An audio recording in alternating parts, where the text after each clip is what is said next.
Here's the big challenge of life. You can have more than you've got because you can become more than you are. That's the challenge. And of course the other side of the coin reads, unless you change how you are, you'll always have what you got. I have found in my experience that income does not far exceed personal development. Now sometimes income takes a lucky jump, but sure enough, unless you grow out where it is, it'll usually come back where you are. Life has strange ways. If somebody hands you $1 million, best you become a millionaire quickly, so you get to keep the money. Otherwise, sure enough, it'll disappear. Somebody once said, if you took all the money in the world, divided it up equally among everybody, it would soon all be back in the same pockets. Incredible. Success is something you attract, not something you pursue. Success is looking for a good place to stay. So instead of going after it, you work on yourself. Personal development. See, the major question to ask on the job is not what are you getting. The major question to ask on the job is what are you becoming? See, the big question is not what am I getting paid here. The big question is what am I becoming here? Because true happiness is not contained in what you get. Happiness is contained in what you become.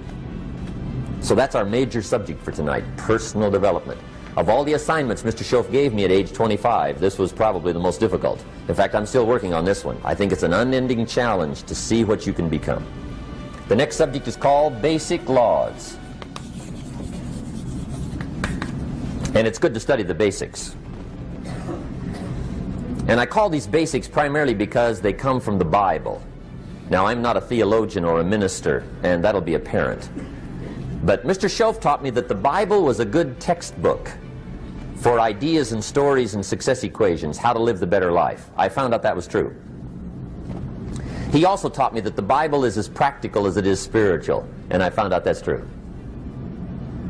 If you look at your bank account and your income and you're not happy, there are several places in the Bible to check to see what the heck's wrong so you can make the changes.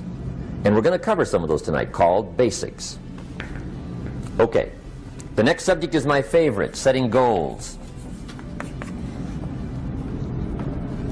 Mr. Schoaf taught me how to set goals. What a favor that was.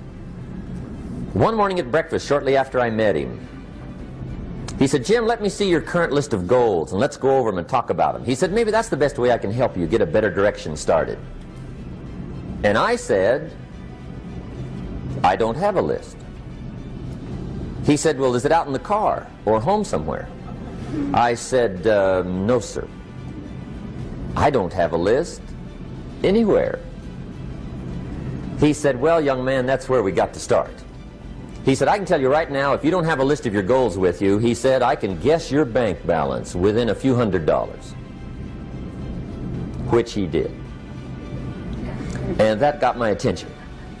I said, you mean my bank balance would change if I had a list of goals? He said, drastically. That day I became a willing student how to set goals. And sure enough, learning how to set goals changed my life. And I often wondered why no one had ever taught me how to set goals up until age 25. I went to high school, but if they offered it, I missed it. I went to college for a year, never heard it. I worked for Sears. Really. And to my knowledge, Sears never taught it. Right? How to set goals. So here I am, age 25, married, my family's starting, I've been to college, I'm working, and I still don't know how to set goals. But fortunately, when I was 25, I met the man who taught me how, and it revolutionized my whole life. Economically, socially, personally, it's incredible. So I want to share with you tonight what Mr. Schoaf shared with me, how to set goals. It can be a life changer. Okay. The next subject is the negative part of the seminar. Life is part negative, so we got to talk about the negative. And this subject is called diseases of attitude. Diseases of attitude. There's a lot of things that can wreck your chances to do well. We live in a rather dangerous world, so you got to be not only wise, you got to be careful. Now, attitude diseases are just as bad as physical diseases, right? High blood pressure, heart trouble. I mean, a lot of things will ace your chances to do well. So you've got to be careful. And attitude diseases are deadly. I mean, they'll destroy all the good things you start. Okay? So we'll go through those attitude diseases, how to spot them, how to look for them, what they are, and the cure. And I'm a pro on these because I've had them all, so I can give you excellent advice on these. Now, the last subject we're going to consider tonight is called the day that turns your life around. The day that turns your life around. And under this subject, we're going to talk about the emotions that can change your life. Human beings are emotional creatures, and emotions are powerful for life change. Now, of course, emotions are so powerful they can go either way on you. Emotions can either build or destroy. So you really have to employ emotions properly. We call civilization the intelligent management of human emotions. If you can intelligently apply your emotions in the right direction, no telling what can happen. Could turn your life around one day would be sufficient. So we'll talk about those. Okay. Now that's a lot to cover in one evening, but we'll keep at it here and see if we can't get it all done. I'd like to have you now jot down the theme of the seminar. Every seminar should have a theme, I guess. We've got one. It's on some of our literature if you happen to notice it, but if you didn't, for your notes, here it is. The theme of the seminar goes like this: the major key to your better future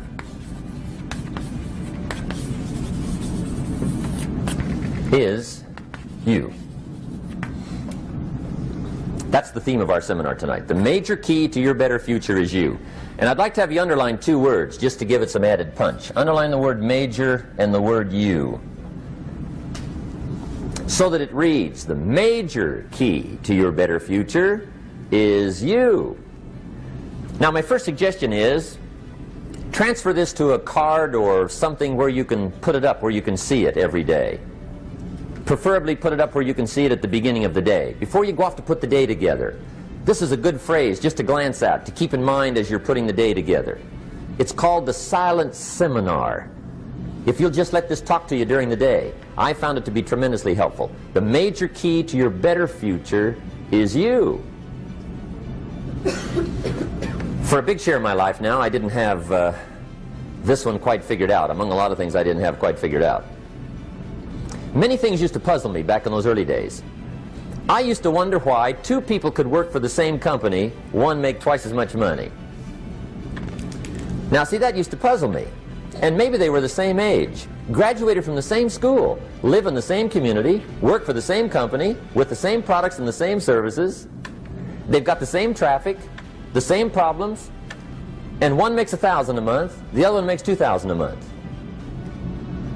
Now that was my puzzling question. Why would this long list be the same and the money twice as much? I asked, what's the difference between $1,000 a month and $2,000 a month? And I don't mean $1,000 a month, right? I could figure that out. But what makes the difference? Why would one person do twice as well, 3 times as well? Speaking economically, now I know there's more than one way to do well. I understand that. But in this little narrow area called compensation, what's the difference? Well, back then, with my faulty thinking, I'm trying to reason it out. I thought, well, maybe time makes some of the difference, right? Some people do better because they have more time. I used to say, Harold ought to be able to do well. He's got a lot of time. If I had all of Harold's time, I could do well. Now, that's got to be dumb, right? Number one, you can't get somebody else's time. A guy says to me one time, he says, you know, if I had some extra time, I could make some extra money. I said, then forget it. There isn't any extra time. Hey, when the clock strikes 12 midnight, that about wraps it up, right? I mean, you can look around the gongs there for a little more, but it's over. You say to the guy, what are you doing? He says, I'm looking for extra time. See, they'll come and take you away, right? There isn't any more time. Now, if you can't get more time, which you can't, what could you get more of that would make a difference in economic results? And here's the key word. Make it a part of your notes. We're going to consider it tonight. The word is value. And I have a little phrase for your notes. Value makes the difference in results. Value makes the difference. You can't get more time, but you can create more value. Now here's the first lesson of economics. Everybody should learn it from the time they're old enough to understand what a dollar means. How to earn one, how to get one, how to keep one, what to do with it. First lesson of economics. We primarily get paid for value. That's lesson one. Bringing value to the marketplace, that's how you get paid. You don't get paid for the time. I know it takes time to bring value to the marketplace, but you get paid for the value, not the time. Now, since that's true, here's one of the key questions of the evening. Is it possible to become twice as valuable at the marketplace and make twice as much money in the same time? Could you become 3 times as valuable? Make 3 times as much money in the same time? Is that possible? The answer is yes, if. And it's always if, right? Life is known as the big if. Harry Truman once said, life is iffy. How true. And here's the big if we're going to consider it tonight. It's possible to do much better at the marketplace if you go to work primarily on yourself. And that's the theme of our seminar tonight. Learning to work primarily on yourself. People have asked me for the last 24 years, how do you develop an above average income? And the answer is, become an above average person. Develop an above average handshake. Some people want to be successful, they don't even work on their handshake. As easy as that would be to start on. They let it slide, they don't understand. Develop an above average smile. Develop an above average excitement. Develop an above average interest in other people. Develop an above average intensity to win. See, that'll change everything. Probably one of the most frustrating experiences in life is looking for an above average job with above average pay without becoming an above average person. It's called frustration.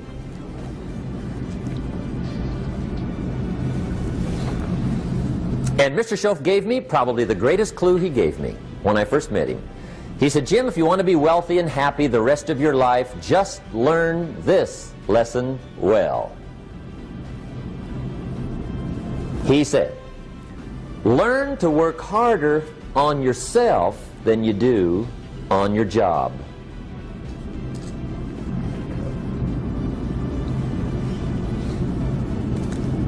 Then Mr. Schoaf gave me probably one of the most important clues among so many things he taught me, but this was in those early days. Mr. Schoaf was very kind, but he was also very abrupt. And he had these interesting questions to ask. I'm giving him a little rundown one day on how things hadn't worked out for me. He said, Mr. Rohn, I've got the answer for you if you will listen carefully. And listen carefully I did that day and for the next 5 years. If somebody's wealthy and happy, you gotta listen.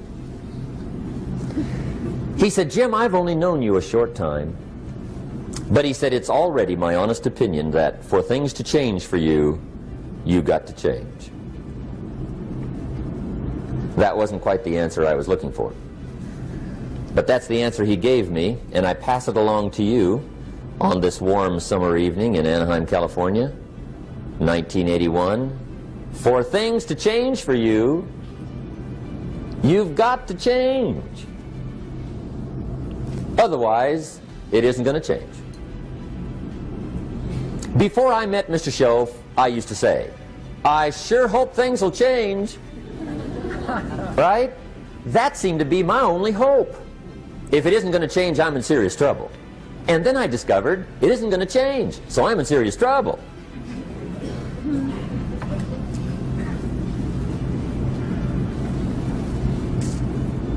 See, I can tell you what the 80s are going to be like. You have dropped into the right place. I did a seminar one time for Standard Oil executives and management in Honolulu. And we're having a conference one day on this big conference table. And one of them said to me, Mr. Rohn, you know some fairly important people halfway around the world. What do you think the 80s are going to be like? I said, gentlemen, I do know the right people. I can tell you. So they all listened very carefully. And I said, gentlemen, based on my wide experience, I can really honestly say to you, in my opinion, in the 80s, it's going to be about like it's always been. Aren't you glad you came? That's inside. I don't pass that around just everywhere. Now, of course, I said that to make a point, but I also said it because it's accurate. It's going to be about like it's always been. It isn't going to change. The tide comes in, and then what? It goes out. For 6,500 years that we know of, recorded history, and probably long before that. So it is not going to change. It gets light, and then what? It turns dark. 6,500 years. See, it's not likely to change. And we're not to be startled by that. And if the sun goes down, the guy says, what's happened, what's happened? It means he hasn't been here long, I guess, right? It always goes down about this time. The guy says, well, I don't like that arrangement. Well, you got to talk to somebody besides me, right? It gets light, then it turns dark. In rotation, the next season after fall is what? Winter. Pray tell, how often does winter follow fall? Every year regularly for the last 6,500 that we know of. See, it is not going to change. Now, some winters are long, and some are short, and some are hard, and some are easy, but they always come right after falls. It isn't going to change. Sometimes you can figure it out, sometimes there's no way to figure it out. Sometimes it goes well, sometimes it gets in a knot. Sometimes it sails along, sometimes it gets in reverse. See, that's not going to change. The last 6,000 years reads like this: opportunity mixed with difficulty. That's how it reads. It isn't going to change. The man says, well, if it isn't going to change, how will my life ever change? Answer, when you change. And whether I'm talking to high school kids or business executives, my message is always the same. And it goes like this: the only way it gets better for you is when you get better.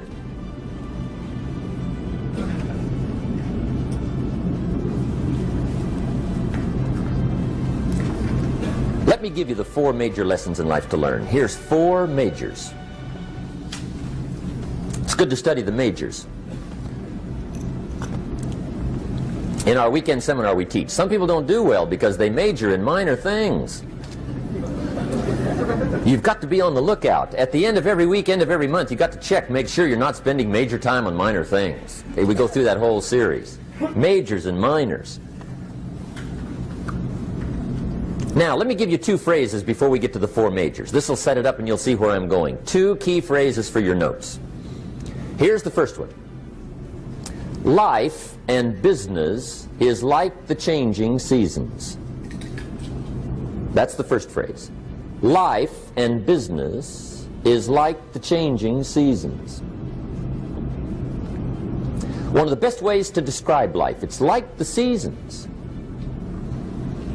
Frank Sinatra sings, life is like the seasons.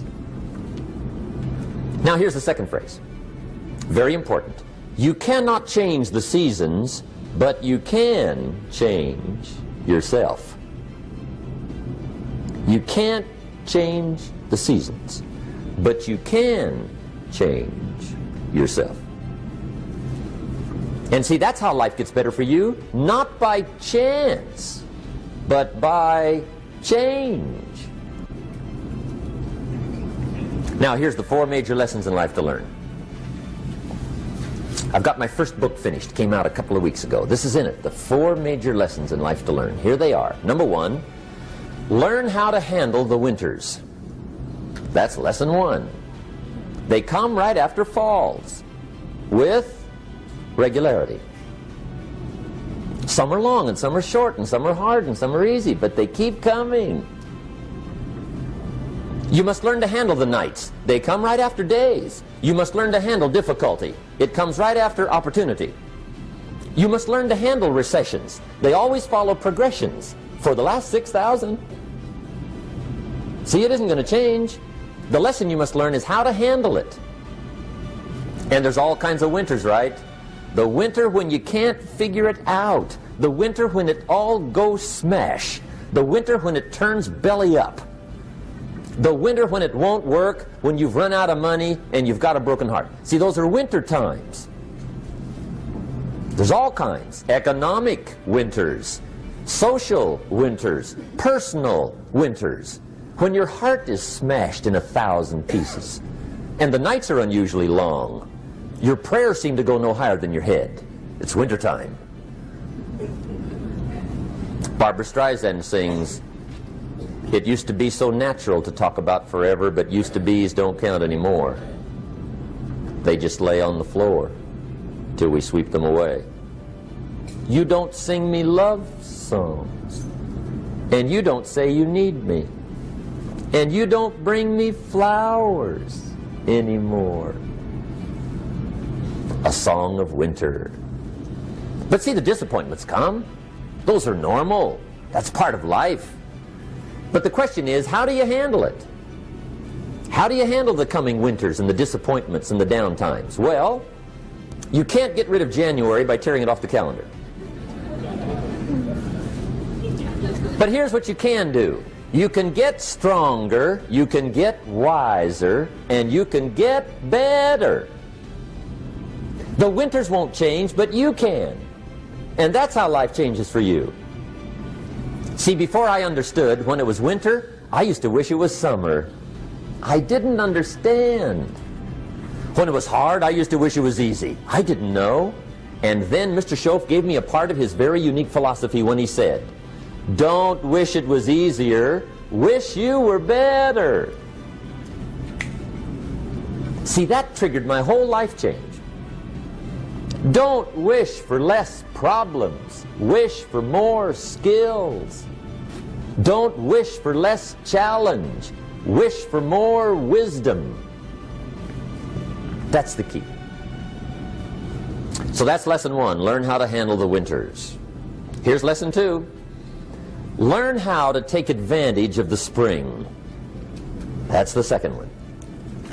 Spring is called opportunity. And spring follows winter. What a great place for it. If you were going to put it somewhere, that'd be the place to put it, right after winter.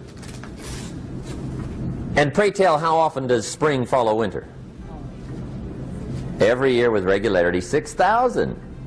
You can almost count on it. See, opportunity always comes. Days follow nights. Isn't that terrific? Opportunity follows difficulty. But here's what you must learn to do. Underline these two words in that key phrase. Take advantage. Underline those two. You must learn to take advantage of the spring. See, just because spring rolls around is no sign you're going to look good come fall. You gotta do something with it. In fact, you have to get good at one of two things in life. Planting in the spring or begging in the fall. Or get somebody to do it for you. See, those are about the only alternatives.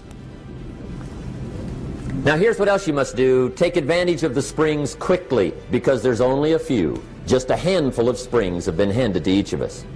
They don't come forever. Life is fairly brief. So you got to read every book you can get your hands on what to do with your springs while they're here.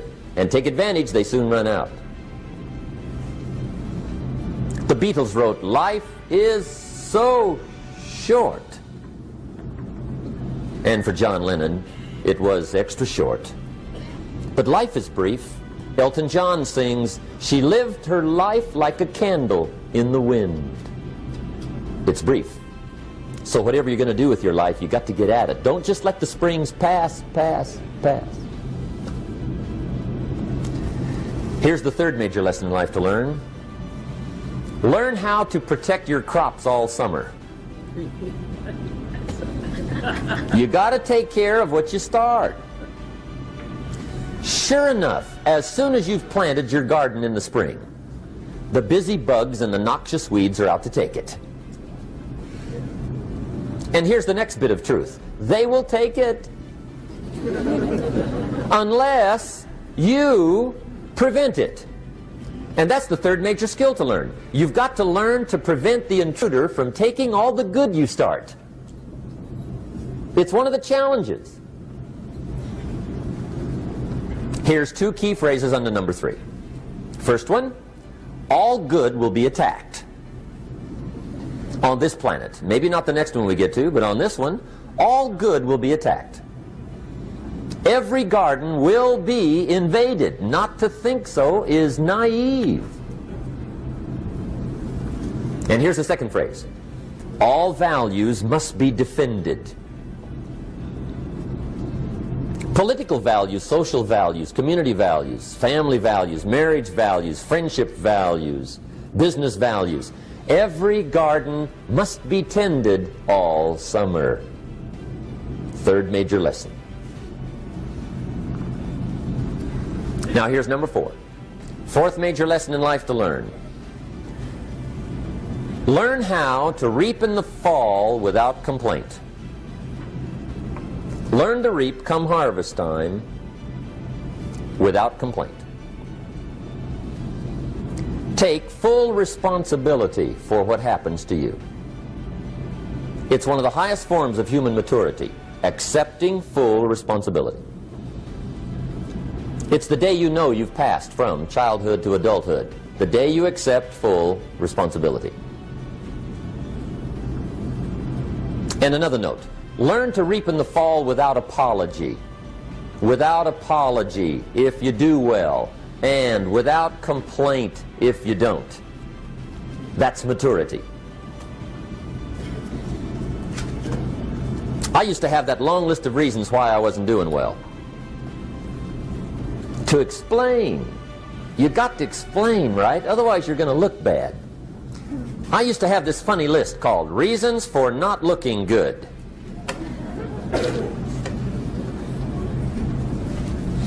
I used to blame the government. I mean, you can believe that or not. It was at the top of my list. I had a lecture second to none. The government. That was on my list. I used to blame taxes. Look what you got left after they take everything. And they expect you to do well. That was on my list there. Prices, that one's easy, right? You walk into the supermarket with $20, come out with a little half bag. So I had that on my list. I used to blame the weather. I blamed the traffic. I used to blame my car. I blamed the manufacturers. I used to blame the company. I blamed company policy. I used to blame the training program. I blame my negative relatives. They were always putting me down. I blame my cynical neighbors. They're just selfish, looking out for themselves. Won't loan you money? They were on my list.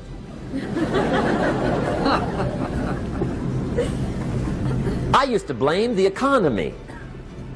I blamed the community. That's a pretty good list for not doing well, isn't it? I thought it was good. I'll never forget one day, Mr. Schoaf was very kind, but he was also very blunt. And this was no exception. And I'm glad he was blunt. There's a lot of things I'd have missed if he hadn't have been blunt. One day, with sort of a curious look on his face, he said, "Jim, just out of curiosity, tell me, how come you haven't done well up until now?" Excellent question. I thought, well, so I won't look too bad, I'll go through my list. And this list I just gave you, I put that on him. And he was very patient. He let me go through the whole thing, the government, the weather. I went through this whole thing. When I finished, he looked my list over very carefully. He said, "Mr. Rohn, big problem with your list. You ain't on it." How brilliant.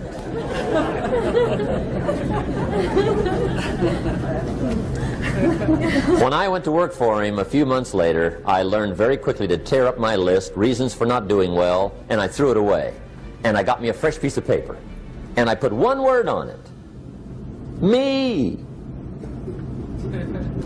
There's a Black Heritage spiritual that says, "It's not my mother nor my father, nor my brother nor my sister, but it's me, O Lord, standing in the need of prayer." See, I used to blame everything outside.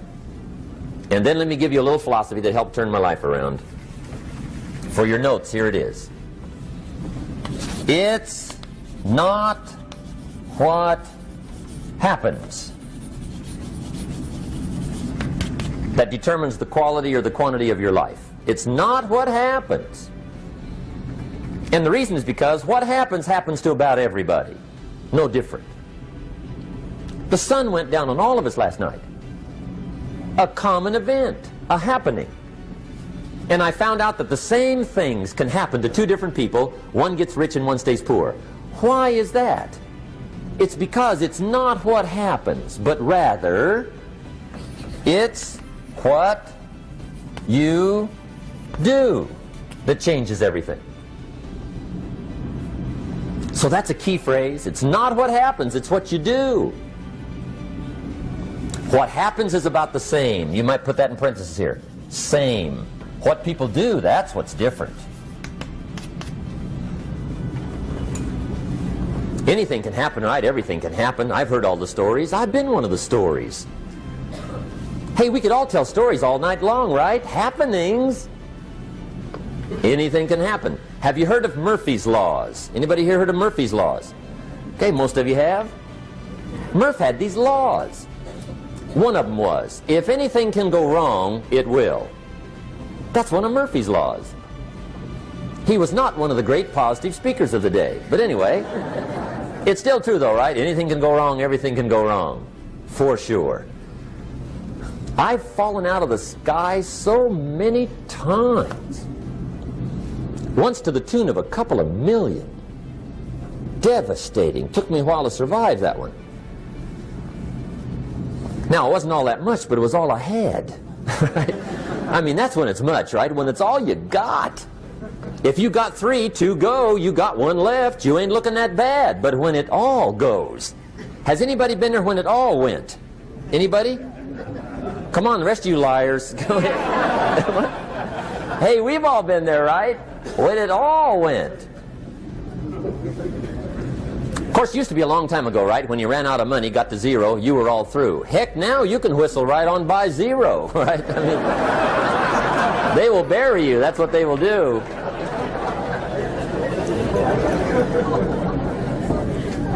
But see, those are the happenings, right? Everything can happen. Anything can happen. But it's not the happenings. It's what you do about it. Somebody says, yeah, but you don't understand the disappointments I've had. Come on. Everybody's had their share. Disappointments are not special gifts reserved for the poor. Everybody has them. The difference is what you do about them. It's not the weather. I used to blame the weather, and I discovered it rains on the rich. So see, that won't help. 2 men wake up one morning, there's a rainstorm on. One of them looks out his window, sees the rainstorm, and he says, wow, what a storm. With weather like this, they can't expect you to go out and make sales. He stays home. Same morning, the other guy looks out his window, sees the same storm, says, wow, what a storm. But he says, you know what, with weather like this, what a great day to go out and make sales. Most everybody will probably be home, especially the salesman.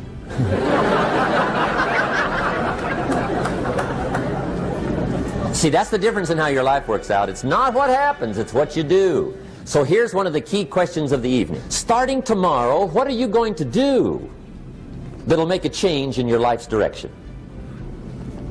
Good question. What are you going to do starting tomorrow that'll make a difference? Now see, if you don't do something starting tomorrow that'll make a difference, guess what? It's gonna be the same. And see, that way you can guess what the next 5 years are going to be like. Look at the last 5. Because the next 5 are going to be like the last 5 unless you, major key, tomorrow, change it all. Or change a little, or change something, or don't change. It's choice time. You can do whatever you want. But it's nice to know any day you wish you can change your whole life. What can you do starting tomorrow that'll make a difference? Good question. What can you do with economic chaos, massive disappointment? What can you do with a broken heart? What can you do when it won't work? Good question.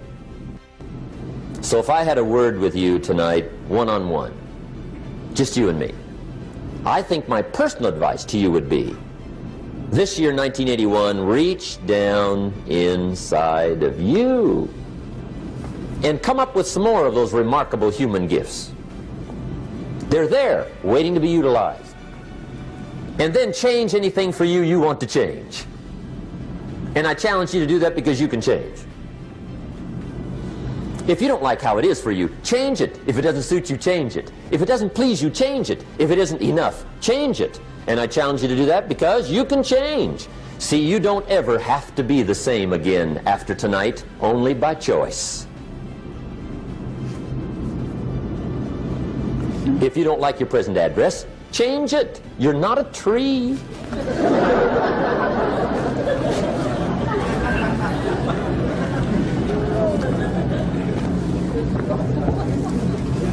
Now, let me give you 3 steps to personal development. Let's get down to the nitty-gritty. What does it take to really make the changes starting tomorrow? It takes more than philosophical pronouncement. I know that. It also takes more than enthusiasm. I know we're hearing a lot about enthusiasm these days, but see, that just won't do the job. We're still hearing the old cliches of the 30s, right? To be enthusiastic, you must act enthusiastic. But see, that's not going to help. After you have leaped about, there are some things you got to do, or it isn't going to change. See, you can get all excited about lifting 200 pounds till you get to the gym. And then you need a new excitement.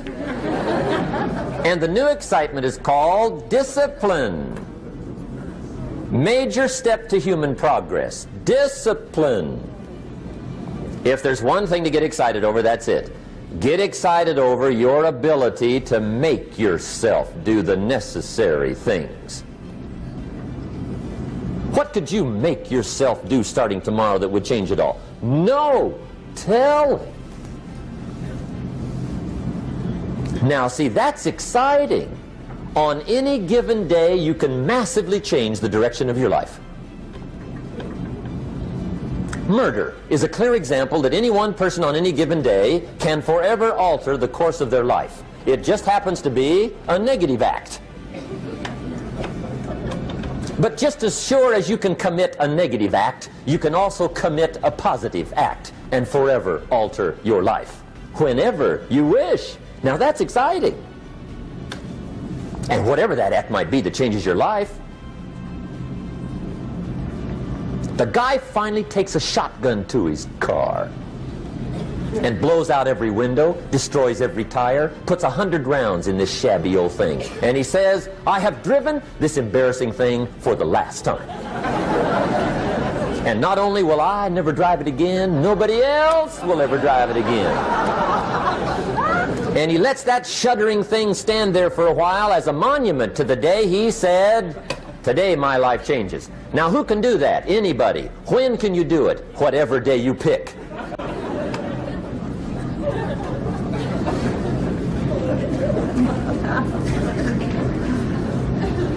Now here's the key to discipline.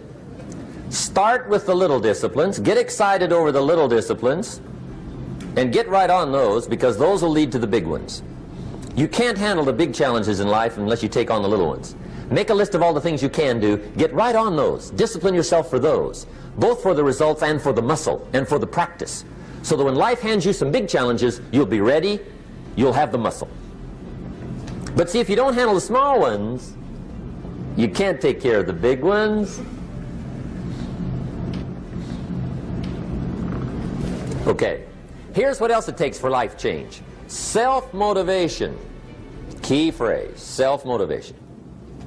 I don't know why we call it self-motivation. It's really the only kind there is. You've got to motivate yourself. Because I found out you can't change people. They can change themselves, but you can't change them. Lord knows some I've tried.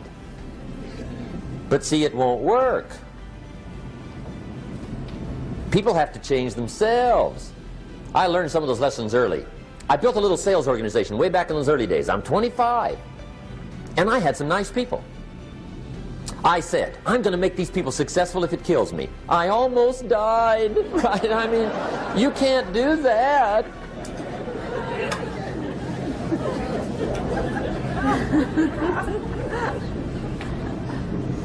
See, I've discovered this. Good people are not trained, they're found. You find good people. You don't make them good, you find them good. Training really is for the purpose of finding good people. You don't need much instruction for a good person. Too much training probably means you got the wrong people.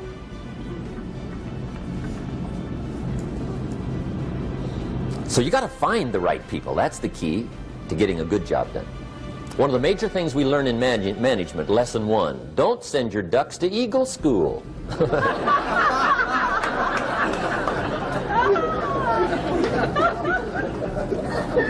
Because it won't help. I mean, I'm telling you, it won't help, no matter how good your school is. And the little eagle badge and little eagle hat, I'm telling you, it won't help. It won't help. You can tell whether your school's done any good, right, is when it's over, right? The duck goes for his first rabbit and makes him a friend. You say, no, no, no. Anyway, so it takes self-motivation to really alter your life. And you don't want to give self-motivation away to somebody else and make it somebody else motivating you. The guy says, boy, if somebody just come by and turn me on. What if they don't show up? Right? See, you got to have a better plan for your life. Okay. Now, if you're excited and you're ready to change, let me give you 3 steps to start life change that can change your life, your personality, your lifestyle, everything can change. Here's the steps. Number 1, find out how things work. The first key to doing better is find out. To change your life, really, you need ideas. There isn't anything an idea can't change. And Schoff taught me the major problem is lack of an idea, not a problem. At first I didn't have any money. I said to Mr. Schoff, I don't have any money. He said, that's not a problem. Now see, up until then I always thought it was. Right? I was confused. He said, no, no, the problem is lack of an idea on how to create money and wealth. It isn't lack of money, it's lack of ideas. So if you get the ideas, see, you can change anything. Now to get ideas, you need a constant study of finding out. Now, Schoff also said, when you find out something that works, put the information in your journal. Don't use your head for a filing cabinet. Put it in your journal so that you can do the next best thing. Repetition, repetition, repetition. Go over it. And if you repeat it, go over it, sure enough, someday, some mysterious day, the idea takes root, starts to grow, and shows up in your bank account, and your dress, and your personality, and your lifestyle. But capture the ideas in your journal. Find out how things work. Schoff gave me this word for my life change. He said, study. Great word. If you wish to be successful, study success. If you wish to be happy, study happiness. If you wish to be wealthy, study wealth. Don't leave it to chance. Make it a study. Some people just go through the day with their fingers crossed. See, that won't do it.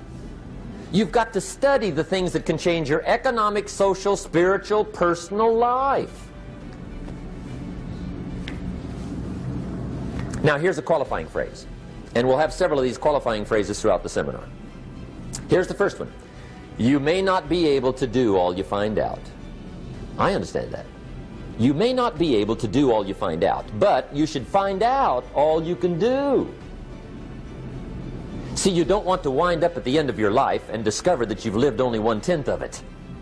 And the other 9/10 went down the drain.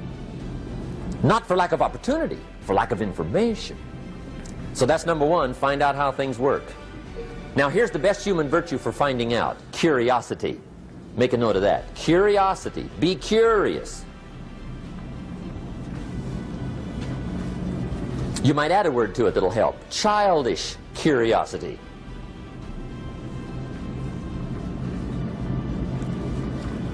What will kids do if they want to know something bad enough?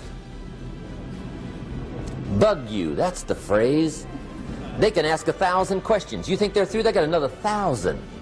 They'll drive you to the brink. It's a virtue. when you gotta know. Be like a child. In fact, Jesus, the master teacher, said, unless you can become like little children, you might as well forget it. You don't have a prayer.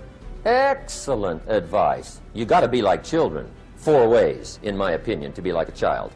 Number 1 is curiosity, and number 2 is excitement. Get excited like a child over your ability to make yourself do anything for change. 3rd is faith. Have faith like a child. Adults are too skeptical. And 4th is trust. Trust is a childish virtue, but the rewards are incredible. So be like a child. Now, if you're curious, let me give you 3 ways to find out how to change anything. Any life direction, any dimension. Here's 3 ways to find out how to change anything. Number 1 is to read. Become a good reader. All of the successful people I know and work with around the world, they're all good readers. Curiosity drives them to read. They got to know. They just read.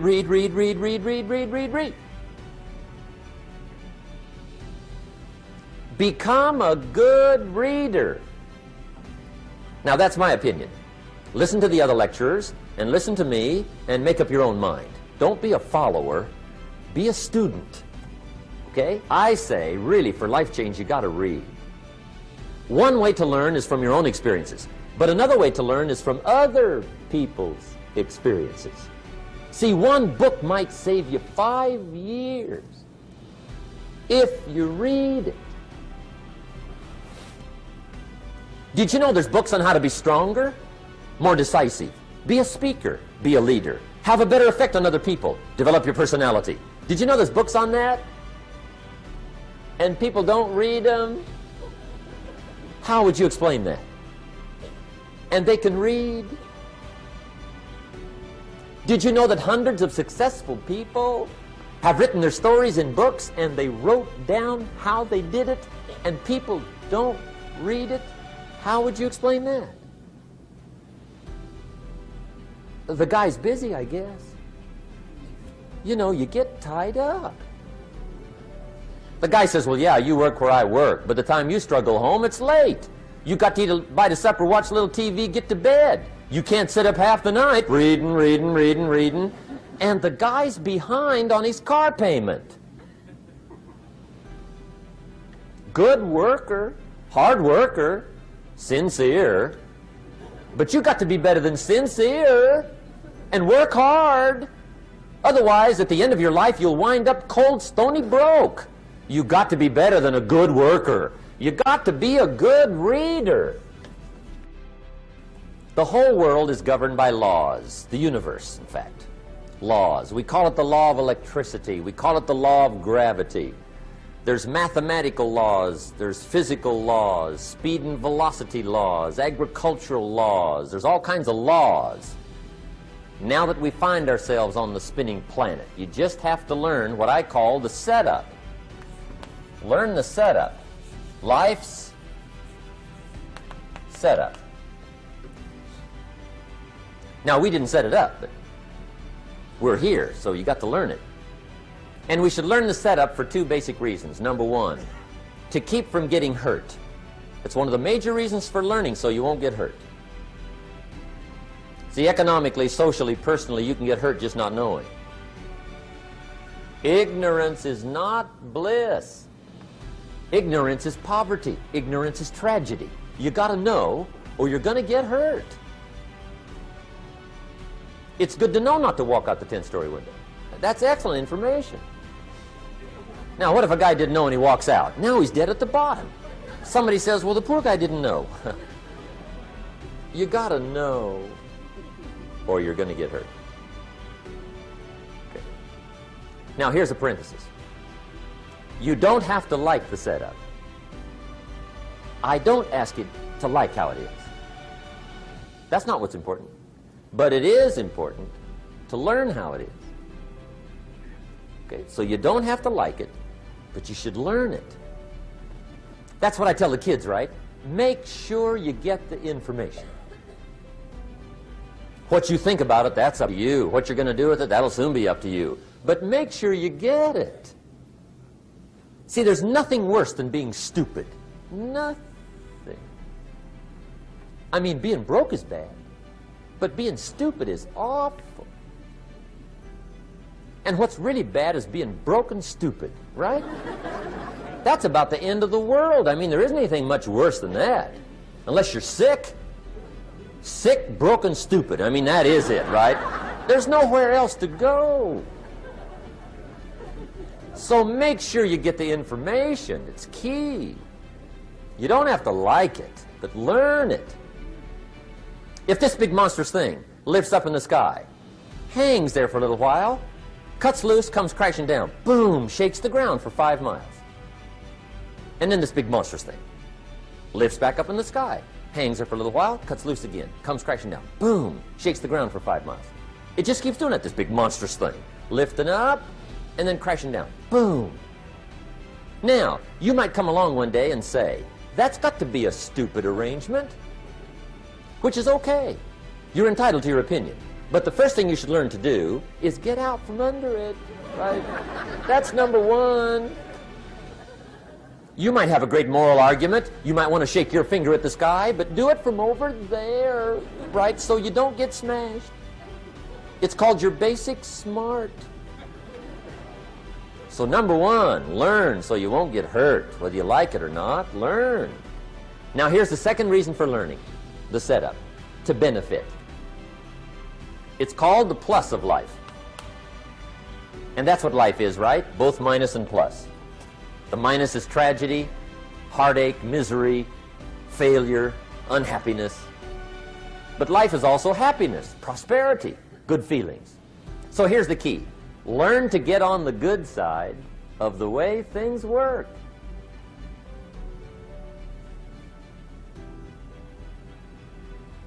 Now here's 2 of the basic laws, and we'll take our break. Schoaf taught me these. They come from the Bible. Now again, I'm an amateur, okay, when it comes to the Bible. I'm not a pro. So you'll sort of have to take my way of putting it. But here they are. The first one is the law of use. The law of use. And it goes something like this. Whatever you don't use, you lose. Lack of use causes loss.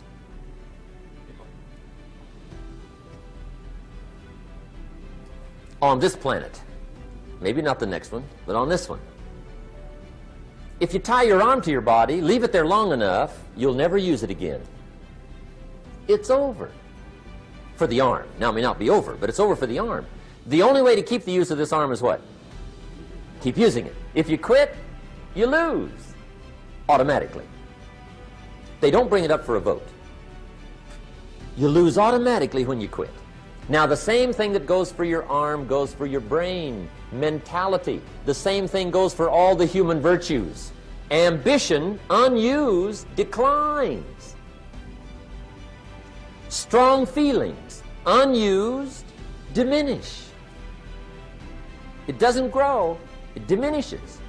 Faith, unused, decreases. It's a law. Vitality, unused, diminishes. Energy, unused, decreases. The guy says, well, I'm going to save up my energy. You can't do that. That's like trying to save today, put it on the end of the year. See, you can't do that. They'll come take you away. If you don't use today, what? It's lost. The guy says, well, I'll work twice as hard tomorrow to make up for it. See, that's foolish. You could have done that anyway. Today unused is lost. A talent unused is lost. An ability unused is lost. So here's one of the key expressions of the evening. Take a new inventory of yourself. Starting tomorrow, new project. Take a new inventory. And make sure that all of your talent and ability and mentality and ingenuity and vitality and strong feelings, faith, courage, make sure that all you've got's being used. Otherwise, you lose. Now, one of the best illustrations of the law of use is a Bible story called the Parable of the Talents. The talent story. Interesting story if you haven't read it in a while. Just review it. It's a good story. An ancient story. It says there was a master with 3 servants. He got them together one day and he said to the 3, I've got these talents. And in those ancient days, a talent was a measure of gold. And he said to the 3 servants, take these talents and see what you can do with them while I'm gone. He said, I'm taking a journey and I'll be gone for a while. When I come back, we'll get together, go over the book, see how you did. He said, here's 5 of these talents for you. 5. Here's 2 of them for you. 2. And here's 1 for you. 1. The master said, take those talents, see what you can do with them. When I come back, we'll get together, we'll go over it all. The servant said, okay, master takes off. According to the ancient story, the master comes back from his trip. When he gets back, he gets the 3 servants together, and as he said he would, he asks, how did it go with those talents? You were 5. What happened? That servant said, well, I took the 5 talents you gave me, and I put them to work. A little shaky at first, but he said things finally got rolling. And he said, I poured it on. And he said, my talents grew to 7, 8, 9, 10. He said, I doubled my talents from 5 to 10. Books will show. Master said, one heck of a job. Or something like that. He said, I gave you 2 talents. What happened? That servant said, about the same thing happened to me. I put those 2 talents to work, poured it on. They grew to 3 and then to 4. He said, I doubled my talents from 2 to 4. Books will show. Master said, well done.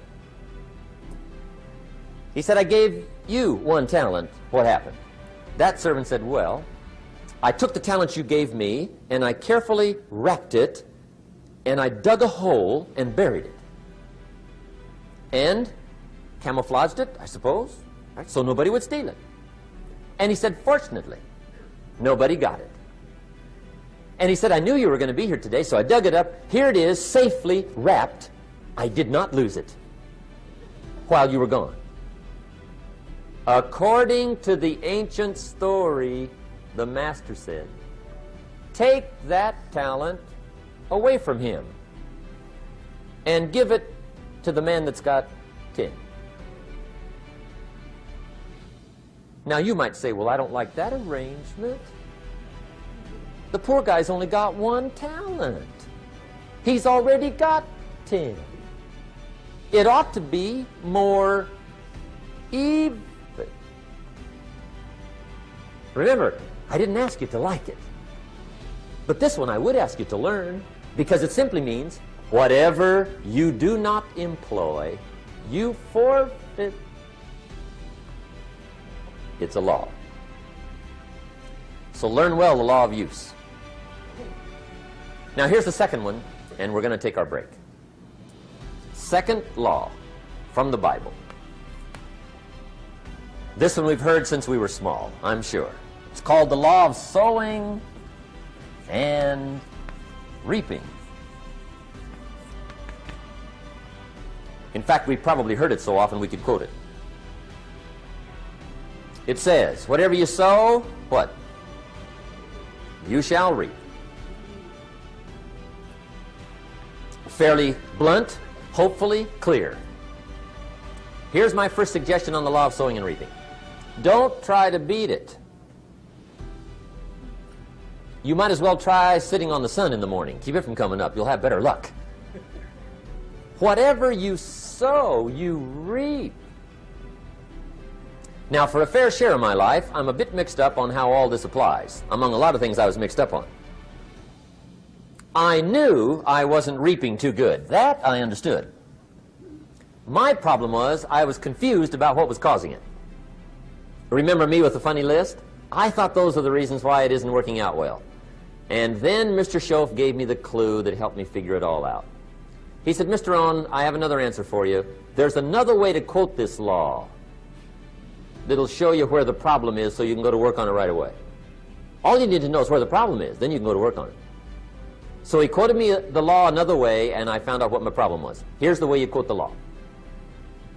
Whatever you reap is what you've sown.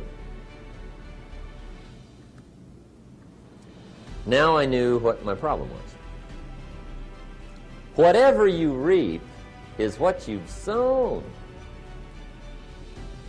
If you don't like the crop, who do you look up? Answer, whoever planted it. And where do you find who planted your crop? Answer, in the mirror. What I finally learned to do come fall was to go to the mirror. That's where you go. And if necessary, you say, a few skinny carrots? I got to be unimpressed. Where were you last spring? Asleep? Didn't you read the books? Did you break your hoe?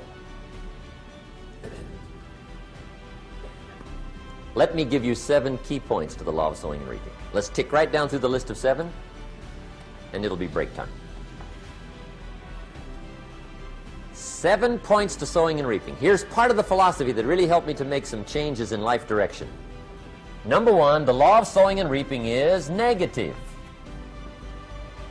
That's number 1, which simply means if you sow bad, you reap bad. Now, this is kind of 3rd grade, but it doesn't hurt to go over the basics. If you plant thistle seeds, you don't get pumpkins. Honest, no use looking for pumpkins. John says, how come no pumpkins? Come on, John. The law's negative. That's how come. Now, here's number 2. The law's positive, which simply means if you sow good, you reap good. If you plant pumpkin seeds, you don't get thistles. Not from pumpkin seeds. Mother Nature won't pull tricks on you over in the corner, snicker and push new thistles and you planting pumpkin seeds. She won't do that. You will get pumpkins from pumpkin seeds, and the reason is because the law is positive. Now, here's number 3. I got excited when I found out the full dimension of this. See, you do not reap what you sow, but rather, you always reap much more than what you sow. So the 3rd key word is more. You don't get back what you put out. You get back much more than what you put out. And it works both positive and negative. On the negative side, it said, if you sow to the wind, you reap the whirlwind. So you've got to get ready for that, or you will be naive. See, anybody can, whether you will or not. See, that's the question. And here's a good question to ask. We are all buying somebody's plan. The question is, whose? Who's got you talked into doing what you're doing? Who's got you talked into your present plan?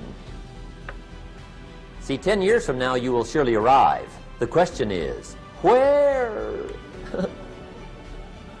But see, anybody, if you want to, can go searching for a good plan, pick it, and start working it. And sure enough, as the time passes, as it surely will 5 years from now, 10 years from now, then you'll be winding up wearing what you want to wear, driving what you want to drive, living where you want to live, become what you want to become. But now's the time to fix the next 10 years. And who can? Anybody. Here's number 6. The 6th key to sowing and reaping. This is leveling with you now, as we promised to do. There's one thing better than the truth, and that's the whole truth. And here's part of the whole truth of the law of sowing and reaping. Number 6 is, you could lose. There are times when you just lose, no matter what you do. It's that kind of planet. You reap what you sow, yes, but... What does that mean, yes, but? Well, the farmer plants his crop in the spring, takes care of it all summer, loves his family, works 10, 12 hours a day, 6, 7 days a week, is an honorable man. Come fall, he's got a beautiful crop, and he deserves every bit of it. But the day before he sends the combines into the field, a hailstorm comes along and beats it all in the ground, which means you lose. Somebody says, well, what did he do wrong? Answer, nothing. It's just that kind of planet. Sometimes it's going to hail on your crop and rain on your parade, so you got to get ready for that or you will be naive. That's just part of the life arrangement. And don't press me why. I was not in on some of the original decisions here, so I don't know how it got set up. But there's just times, sometimes you lose. That's part of life. But now here's number 7. The 7th key to sowing and reaping. And it goes like this. It's just another way to quote the same law. And it goes like this. If you don't sow, that's just another way to quote the law. If you don't sow, what? You don't reap. You don't even have a chance. So if you looked at your game plan tomorrow, you might come to the quick conclusion, I got to get some sowing going. How true. Get you some sowing going. And remember, you've got plenty of time. You've got all the time there is. Some people spend enough TV time to make a fortune. The latest article on television watching in this country, according to the latest article, the average television is on in this country in every household 7 hours a day, called the Big 7. I asked a guy one time what his TV cost. He said about $450. I said, you forgot to look at the price tag. He said, what do you mean? I knew he was a TV watcher. I said, that television costs you, in my opinion, at least $12,000 a year. To watch it, not to own it. Owning it's cheap. Watching it is what's expensive. And I said, hey, $12,000 a year is too much to pay to watch TV. That's too much. Pay a little, but not $12,000. And he's the guy that said, I hope pay TV never comes.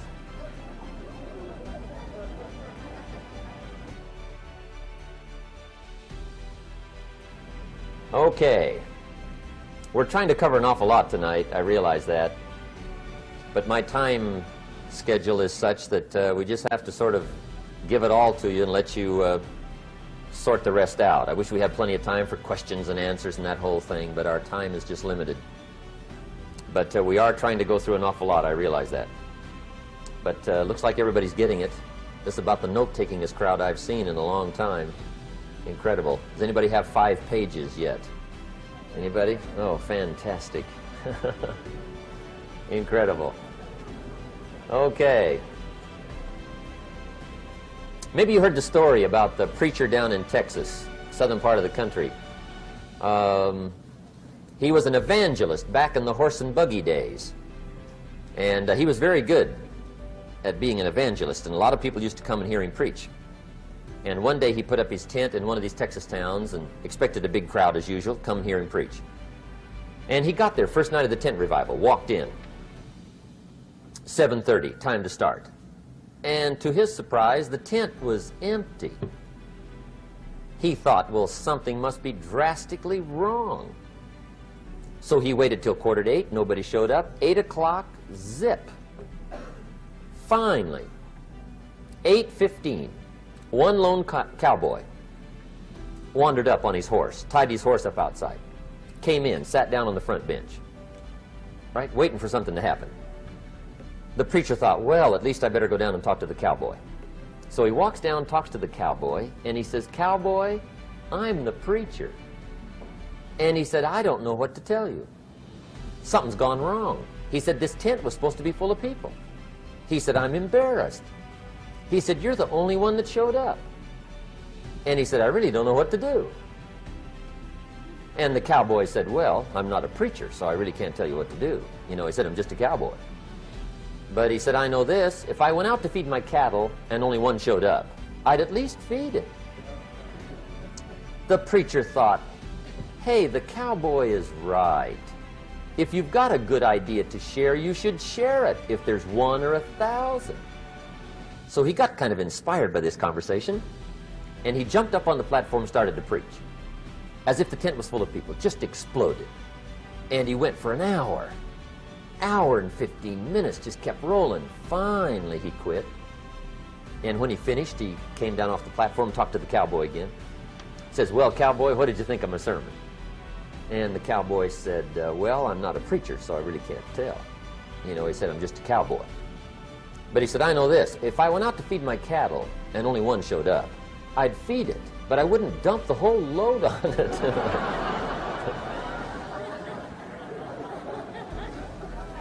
So anyway, if it seems like we're dumping the whole load tonight, I guess we are. But gosh, everybody's doing well. I'm having a good time. I appreciate the response here tonight. Okay, the next subject is setting goals. Let me show you what turned my life every way but loose. Mr. Schoaf dropped this idea on me, changed me completely. Setting goals. Here's what can easily happen if you don't set goals.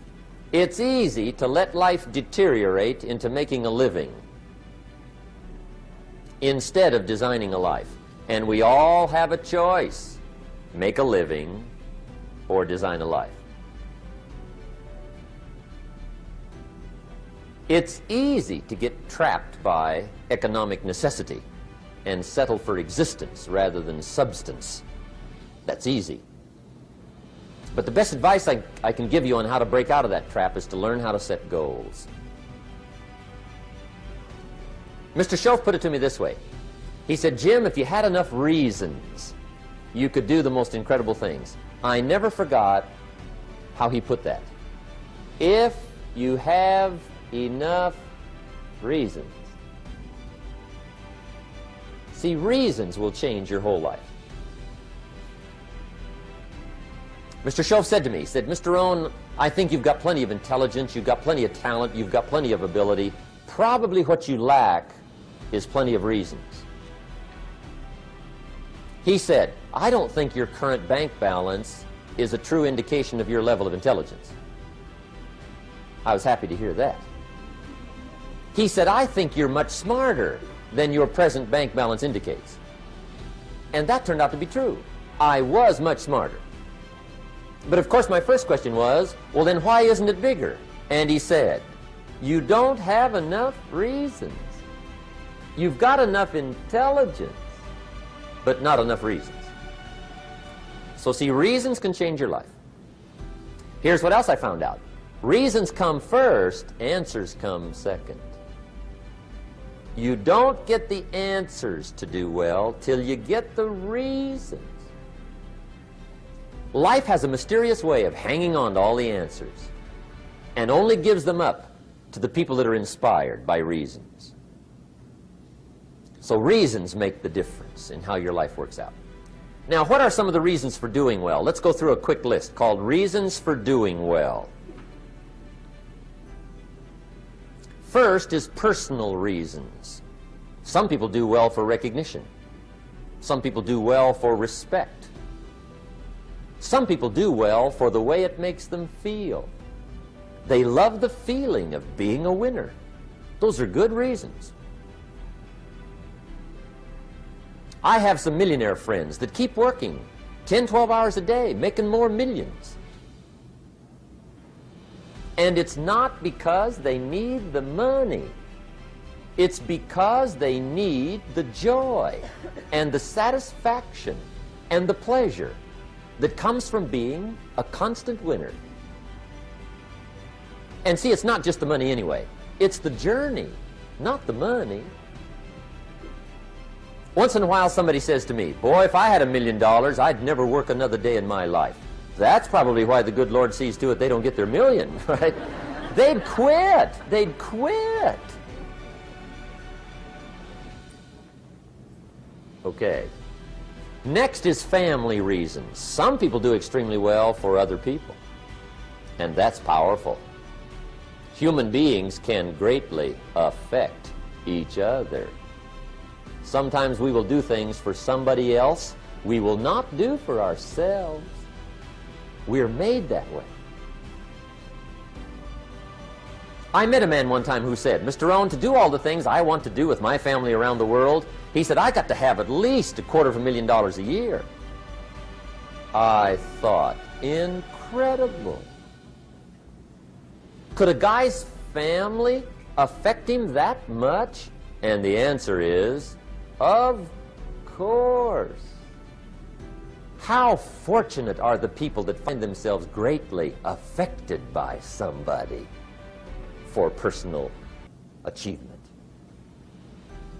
And we are affected.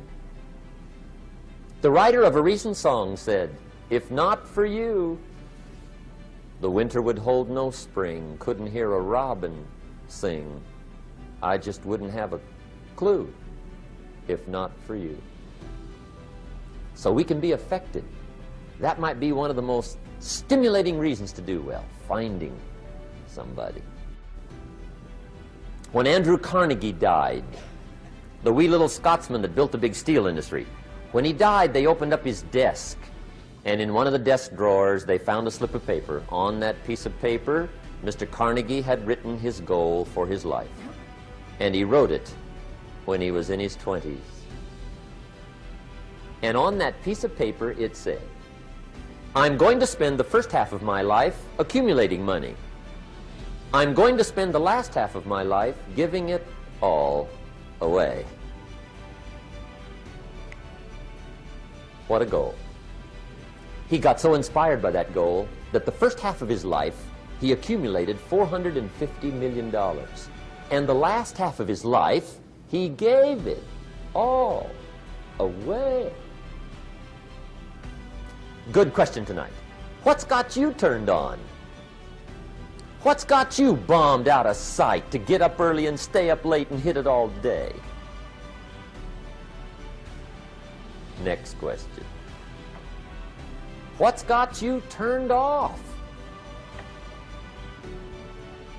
When I found the answers to those two questions, my life exploded into change.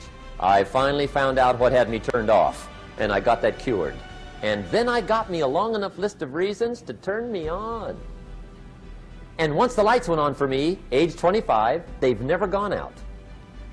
I've fallen out of the sky a few times, but I've never lost that drive to make something unique out of my life. See, reasons altered my whole life.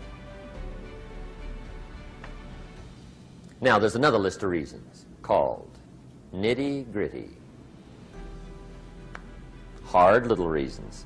Sometimes those little reasons are the most powerful reasons that can change your life. Sometimes it doesn't take much. I now carry several $100s in my money clip. It's only a few $100s, but it was one of those reasons that turned my life around. Just before I met Mr. Schoaf, I heard a knock at the door. I go to the door, and there's a little girl standing there about this tall selling Girl Scout cookies. And she gave me one of the finest sales presentations I've ever heard. Special deal, several flavors, this whole package of stuff, $2. And with a big smile, she very politely asked me to buy. And I wanted to. Big problem. I'm broke. I don't have $2. And to this day, I can remember the pain and the embarrassment. I'm a father, I'm a husband, I've been to college, I'm working, I'm 25, I don't have $2. And I didn't want to tell her that for some reason. So I did what I thought was next best. I lied to her. I said, "Hey, look, I've already bought lots of Girl Scout cookies. I've still got plenty stacked in the house," which was not true. But it seemed to get me off the hook for the moment. She said, "Well, gosh, that's wonderful. Thank you very much." And she went away. When she left, I closed the door, and that was the day I said to myself, I don't want to live like this anymore. I've had it with lying, and I've had it with being broke. I'm never going to let this happen to me ever again.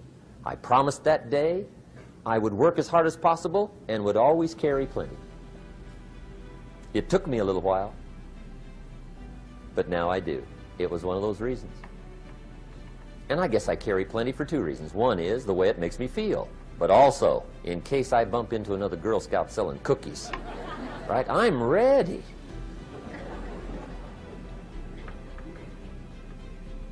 I walked out of the Bank of America one time up in Saratoga, California, where I used to live.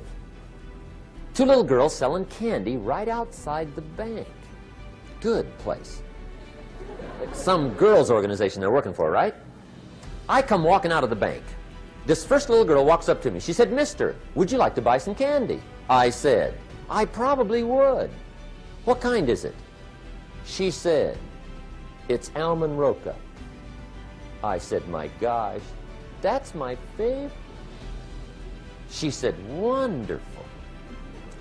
I said, "How much is it?" She said, "It's just $2. I thought, incredible. I said, "How many boxes of that candy have you got?" She said, 5. And her little friend was standing there. She was selling candy too. I said, "How many boxes have you got?" She said, "I've got 4. I said, "That's 9. I'll take them all." They said, "Really?" I said, "Yeah, it's my favorite. I've got some friends. I'll pass them around." They got so excited, put all this candy together. I reached in my pocket, gave them the $18. When I've got the candy and they've got the money, that first little girl looks up at me. She says, "Mister, you are really something." How about that?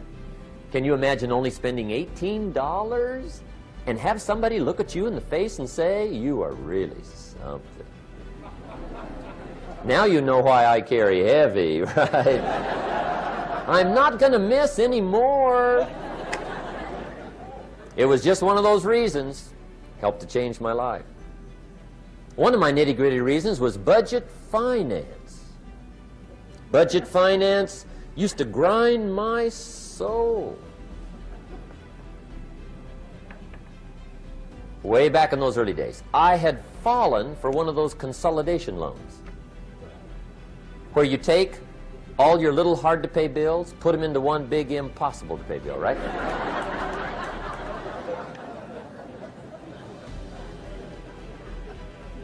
I would get 4 or 5 payments behind. This one guy used to call me day and night. I don't think they're allowed to do that anymore. Harassed me. Threatened to run me in front of the judge. Threatened to ruin my credit. Threatened to embarrass my family. One day he said, "We're going to come get your car, drag it rear end up down the street in front of your neighbors." The guy even called me a flake. And back in those days, I'm broke, I'm pitiful, there's nothing I can do about it. But I never forgot how the guy treated me. And when I met Mr. Schoaf and I got my life straightened out and the money started to flow, that was one of my first projects, budget finance. I poured it on day and night. I finally put all the money together I owed him, which was considerable. I picked a day for the payoff. And when the payoff day came, I put the money in small bills in a big briefcase. And I walked into the budget finance office on Wilshire Boulevard in Los Angeles. The guy who harassed me so often, his desk was about 3 back. I walked right up to his desk, startled him. He wondered what I was doing there. It was the first time I'd been there since I'd borrowed the money, right? Without saying a word, I opened up this briefcase, dumped this pile of money all over his desk. I said, "Count it. It's all there. I will never be back." And I turned around and stormed out. Now, that might not be noble, but if you haven't tried it, you've got to one time.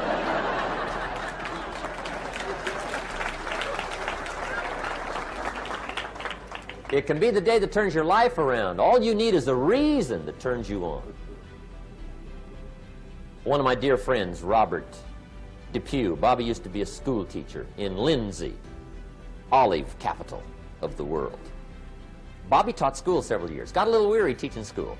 One day decided he wanted to get into sales. So without telling anybody, he just up and quit his job teaching school and jumped into sales. When he did, his brother made fun of him, laughed at him, put him down, said Robert's lost his mind. Had a good job teaching school. Now he thinks he's a saint. He's going to go down the drain, lose everything. Just put him down something fierce. Bobby said, the way my brother acted when I got into sales, he said that made me so mad. I decided to get rich. And my question for you tonight is it possible to get that mad? Of course. Wealth is not a matter of intelligence. It's a matter of inspiration. Today, Robert happens to be one of my millionaire friends. Bobby's rich.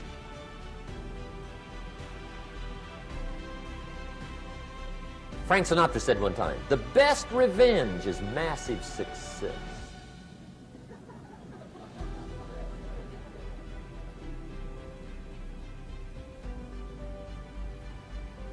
Hey, get you a long enough list of reasons so that after tonight you never lack for inspiration. You might not have all the answers right away, but you can get the answers if you can get the reasons. Now, let me give you a little simple formula for goal setting. Okay? We take 2.5 hours on the weekend for the whole 10-year plan. We don't have time for that tonight, but let me get you started with a little simple formula Mr. Schoaf gave me, and maybe this will be helpful. First of all, I've divided goals into two parts. First is long range. Long range goals. That's your dreams. Your dreams for the next 3, 5, 10, 20, 30, 40 years. Actually, the rest of your life. Your dreams. You've got to keep dreaming. Ronald Reagan, president, said to the joint session of Congress a few weeks ago, the Republic is a dream. And if we don't keep dreaming, we will lose the Republic. Your better future is a dream for yourself and for your family. Where do you want to go? What do you want to do? What do you want to be? What do you want to see? You've got to dream dreams. There's a Bible phrase that says, without dreams and visions, people perish. You've got to have something to go for that inspires the heart and the soul. Dreams.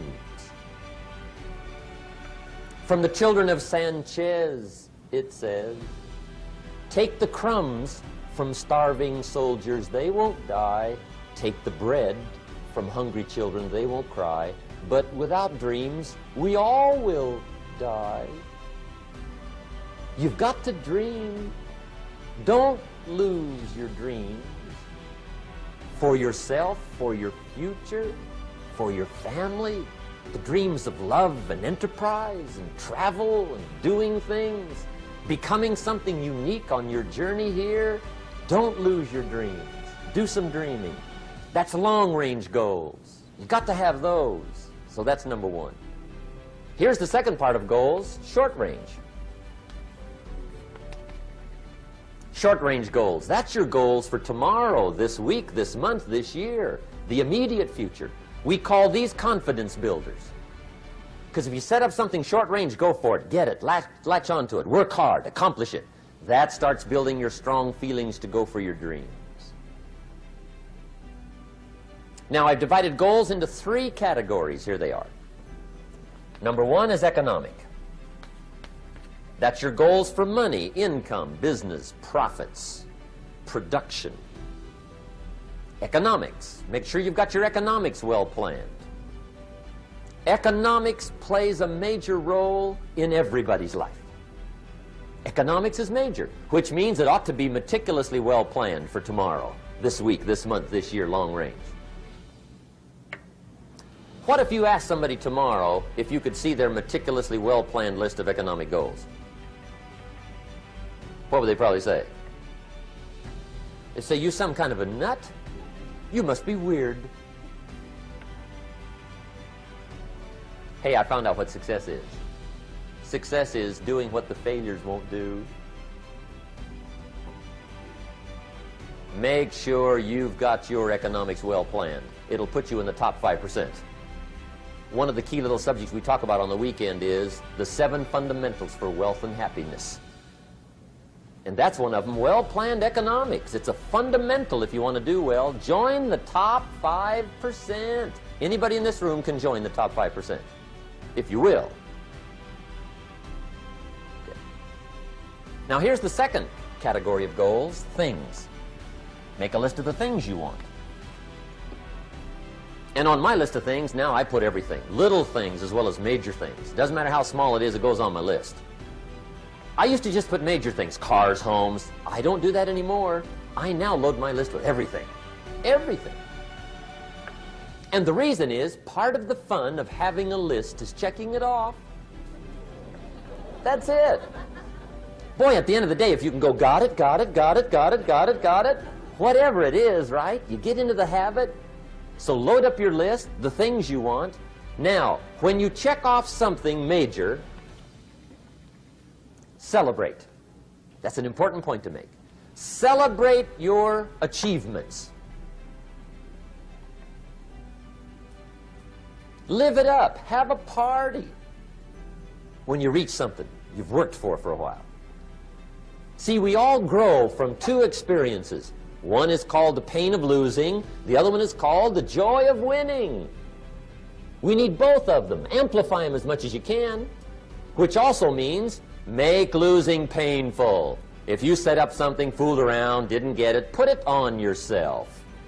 On the other side, if you did get it, congratulate yourself. Self-congratulations is a sign of maturity. Seeking congratulations is a sign of immaturity. But hey, winning and losing, see, that's what it's all about. That's the name of the game. Now, some people lead such mediocre lives, at the end of the day, they don't know whether they're winning or losing. They got no clue. Guy's just going through the day with his fingers crossed. There's a better way. Okay, here's the third category of goals, personal development. Put those goals together, personal development goals. That's your goals to be stronger, more decisive, be a speaker, be a leader, learn a language, all kinds of skills. Okay? The whole weekend seminar was designed to improve all your skills so that you walk away more skillful. And that's what you want, the personal development skills. That's what attracts, that's what brings good things to your life, the person you become more skillful. Now, this is quite a package to work on.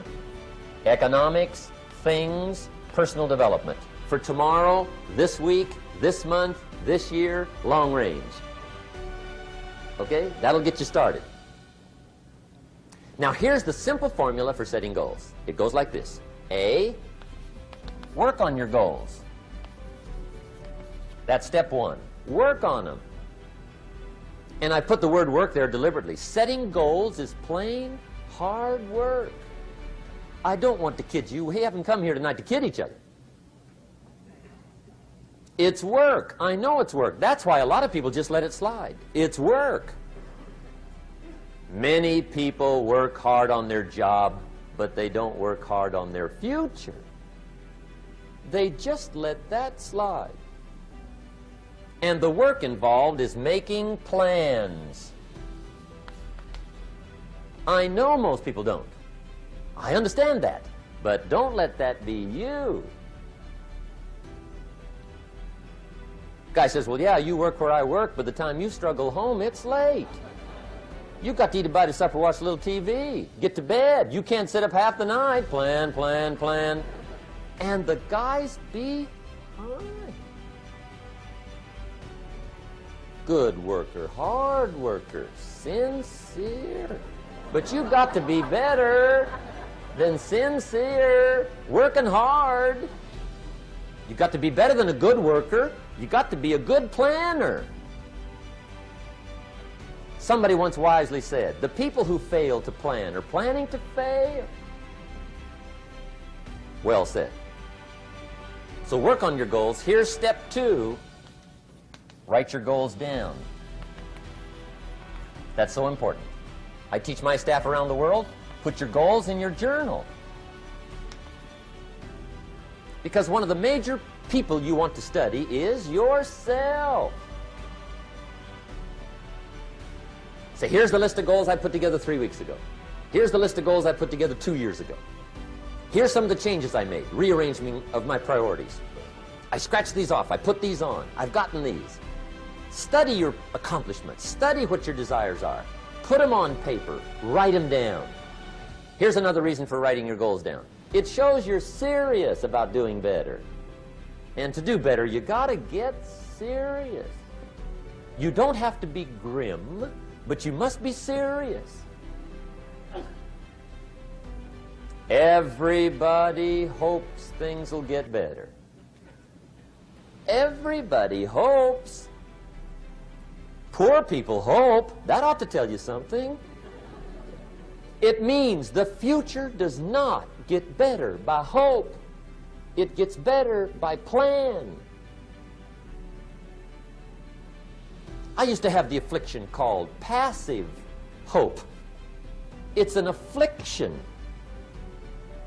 It's bad. Probably what's even worse than that is happy hope. Now that is really bad. That's bad. Happy hope. The guy's 50 and he's broke and he's still smiling. See, that's not good. So get serious about your goals. Put them on paper. Write them down. There's all kinds. His goals, her goals, their goals. Business goals, financial independence goals, family goals. I mean, there's so many things to work on this that if you don't get busy and work on it, sure enough, the time will pass. And sure enough, 5 years from now, you'll wind up where you don't want to be, wearing what you don't want to wear, driving what you don't want to drive, being what you don't want to be. Now's the time to fix it. Now, here's the third step to your goals. Check the size of your goals and the kinds of goals. How big they are, what kind they are, affects you. And here's one of the important phrases of the evening. Your goals are affecting you, whatever they are. Your goals affect your handshake. Your goals affect your attitude, personality. Your goals affect the way you walk, the way you talk, the way you dress. All day long, we're being affected by our goals. Now, some people have goals, but they have such lousy goals. The effect is bad. I asked a guy one time, what are your goals for this month? The guy said, look, if I could just scrape up enough money to pay these lousy bills. That was his goal. I'm not saying it isn't a goal. It's a goal, but it's such a lousy goal, the effect is bad. You don't jump out of bed on Monday morning and say, oh boy, another chance to go out and scrape up the money to pay my lousy bills. See, you don't do that. Usually you say, oh, not another Monday.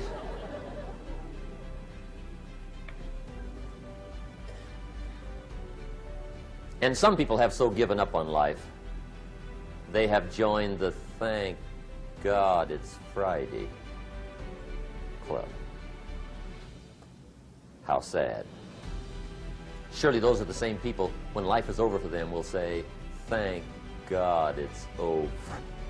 Let me give you a Bible philosophy that teaches how to get whatever you want. That's the title of the next set of notes. How to get whatever you want. From the Bible. Now again, I'm an amateur when it comes to the Bible. I'm not a pro. But this I can quote, and I think that'll be sufficient.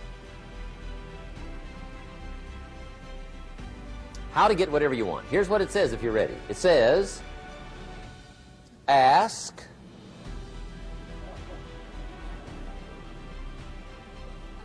that's it. End of notes. Ask. If there's one art in life to learn extremely well, that's got to be one of them. The art of asking. What does ask mean? Ask means, what do you want? And the formula is staggering. It says ask and what? A guy ought to look into that.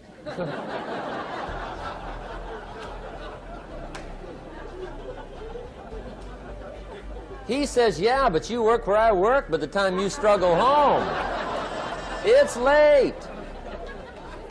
You got to eat a bite of supper, watch a little TV, get to bed. You can't sit up half the night, ask.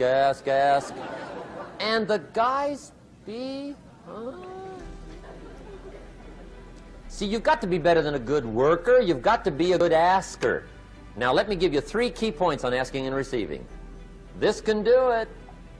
Number 1, asking is the beginning of receiving. Asking starts a unique process, mental and emotional. I don't even know how it works. All I know is it works. It's like pushing a button and all this machinery starts working. I don't know how. It just works. There's a lot of things you don't need to know how. Just work them. Some people are always studying the roots. Others are picking the fruit. I mean, it depends on what end of it you want in on. Asking is the beginning of receiving, so start the process. Here's number 2. Receiving is not the problem. Receiving is automatic. Now, if that's true, receiving is not the problem, what's the problem? Failure to ask might be one of your major problems. I don't know. Check it out. The guy says, oh, now I see it. I got up last year and hit it every day, but there's not a scrap of paper with my goals. Good worker, poor asker. So you've got to change that. Here's number 3. Receiving is like the ocean. There's plenty, especially in California. It's like an ocean here.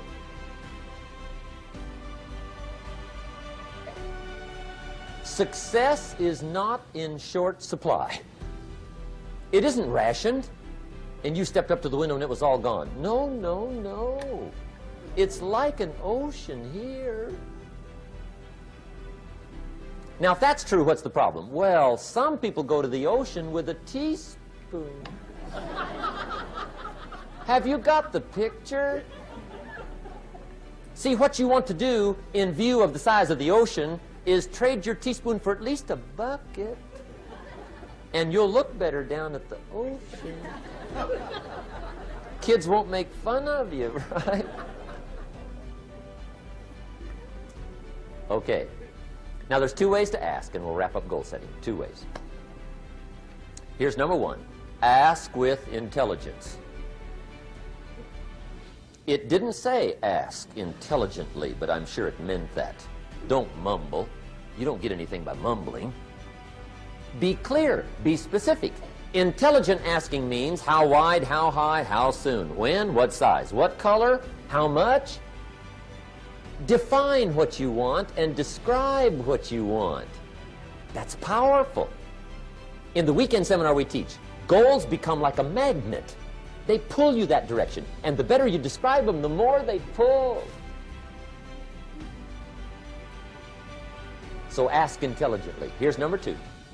Ask with faith. That's the childish part of the equation. Believe you can get what you want like a child. Not an adult.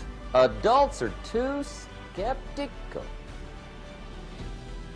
So the formula really reads, make plans like an adult and believe in them like a child. And the most incredible things will happen.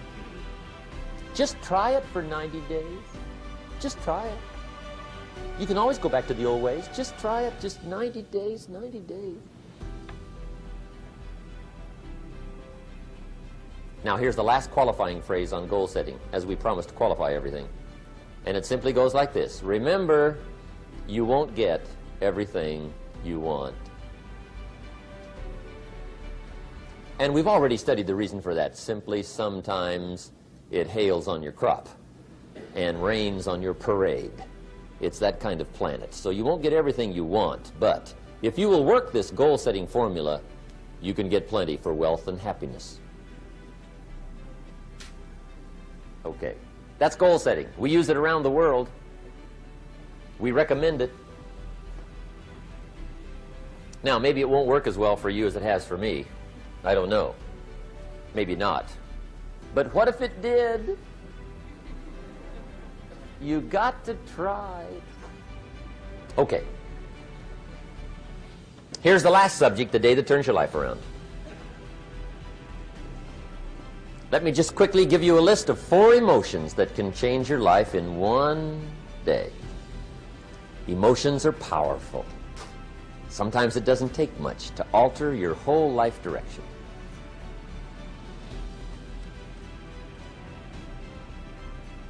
Okay, here they are. Number 1, disgust. Powerful emotion. Disgust says, I have had it. See, that could be the day. The day you can say, I've had it. And whether you've had it with something small or something major, the day you can say, I've had it, may not be the day it ends, but the day it begins. That's what I said when that little Girl Scout left my door when I'm 25.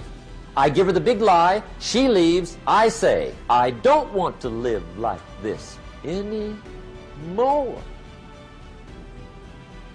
I've had it with lying and being broke. Powerful day. The man's finally had it with mediocrity. He's had it with being a loser. He's finally had it with those awful sick feelings inside, knowing his wife is at the grocery store looking at 2 cans of beans, one marked 37 cents, one marked 39 cents. And the guy sick inside knows his wife's going to buy the 37-cent can, and she doesn't even like the brand. Do you know why she's going to buy the 37-cent can? To save 2 cents. The guy sick inside finally says, I've had it. Being on my knees in the dust looking for pennies? We're not living like this anymore.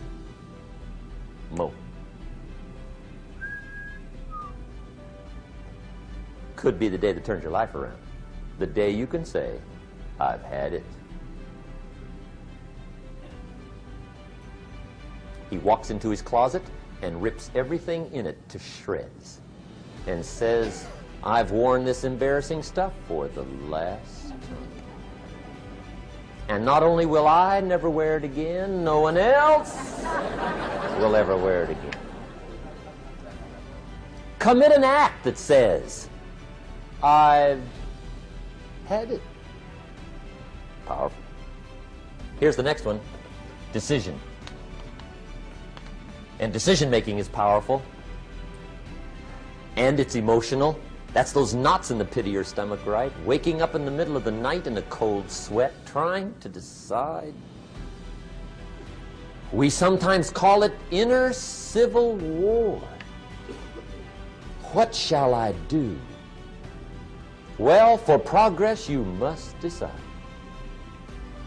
The best advice I can give you came from a wealthy friend of mine who said, if it's easy, do it easy. If it's hard, do it hard. Just get it done.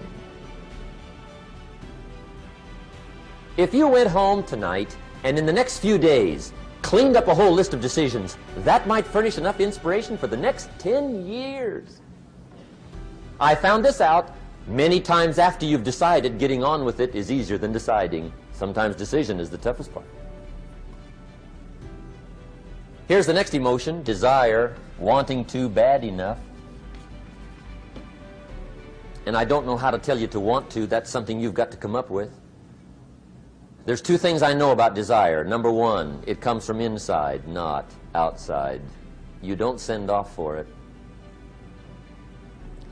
Number 2, I know desire can be triggered by something. Who knows what it might be? Sometimes desire waits and sleeps for something to happen. Maybe it's a book, maybe it's a song, maybe it's a sermon, maybe it's a lecture, a seminar, maybe it's the conversation of a friend, a happening, an event. Who knows? The best advice I can give you is what I give my staff. It goes like this: welcome every human experience. You never know which one is going to turn it all on. Even the bad experiences. Sometimes from the bitterest experience comes the greatest awakening.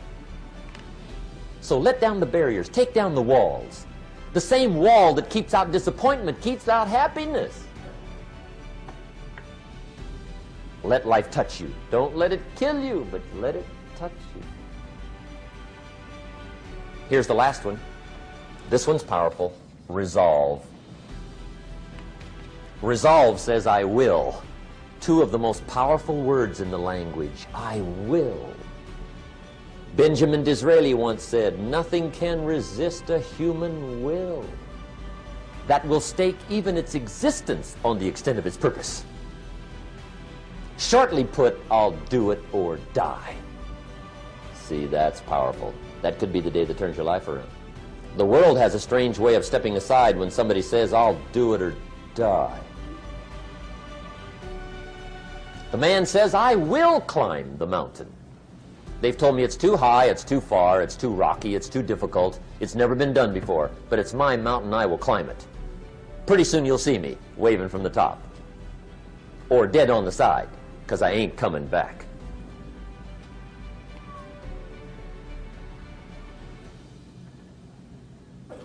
The best definition I ever got from the word resolve came from a little junior high girl in Foster City, California, up north. I'm talking to the junior high kids one day. I love to ask kids definitions. They come up with beauties. I got to the word resolve and I asked, who can tell me what resolve means? And I got several hands, and they were all pretty good, but the last one was the best. Little girl, about 3 rows back, held up her hand. She said, Mr. Rohn, I think I know what resolve means. I said, darling, what do you think it means? She said, I think it means promising yourself you will never give up. I said, that's it. Webster, stand aside. That is the definition. Promise yourself you will never give up. I asked the kids, how long should a baby try to learn how to walk? How long? How long would you give your average baby before you shut him off? How long? See, any mother in the world would say, you're crazy. My baby's going to keep trying until it learns how to walk. What a magic formula. Now let me show you what triggers all emotions into activity that brings results. And results is the name of the game. Here it is. Action. Finally, you must do something about how you feel. Jesus, the master teacher, said, don't just be listeners, be doers. The world admires the doers. Whatever it takes to get you to try harder, read more, set your goals, and go for it. Here's the next attitude disease. Over-caution. Some people never will have much. They're too cautious. Now, you can also be too reckless, but you can also be too cautious. This is called the timid approach to life. And my caution was always the risk. Risk used to drive me right up the wall. I used to say, what if this happens? It's called the language of the poor. What if this happens? And on top of that, if this was to happen, look at the fix I'd be in. I better not try. I could always ace myself out. Then I'll tell you what changed my whole life when I finally discovered it's all risky. The minute you were born, it got risky. If you think trying is risky, wait till they hand you the bill for not trying. If you think investing is risky, wait till you get the tab for not investing. See, it's all risky. Getting married is risky. Having children is risky. Going into business is risky. Investing your money is risky. It's all risky. I'll tell you how risky life is. You're not going to get out alive. That's risky. The Englishman says, well, if that's the way it's going to work out, let's give it a go. Right, that's what it's for. Give it a go. Somebody says, yeah, but I'm looking for safety and security. Fine, then huddle in a corner. We'll cover you with a sheet, bring you 3 meals a day. And we'll protect you, feed you, look after you, care for you. We won't let anything happen to you. And you'll probably live to be 100. The guy said, well, yeah, I'd live to be 100. But what a way to live. Right. What a way to live, safe and secure. Don't ask for security. Ask for adventure. Better to live 30 years full of adventure than 100 years safe in the corner. And see, it's not important how long you live. What's important is how you live. Here's the next attitude disease. We're almost through with this motley list. In fact, we're almost through. Hang on. The next one is pessimism. Pessimism, the deadly disease of always looking on the bad side, the problem side, the difficult side, checking all the reasons why it can't be done. The poor pessimist leads an ugly life. He doesn't try to figure out what's right. He tries to figure out what's wrong. He doesn't look for virtue. He looks for faults. And when he finds them, he's delighted. How ugly. This is the poor guy who looks through the window, doesn't see the sunset. He sees the specks on the window.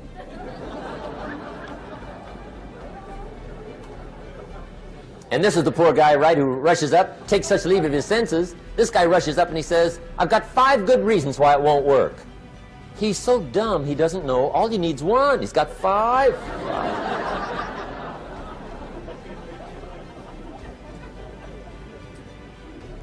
To the pessimist, the glass is always half empty. To the optimist, the glass is half full.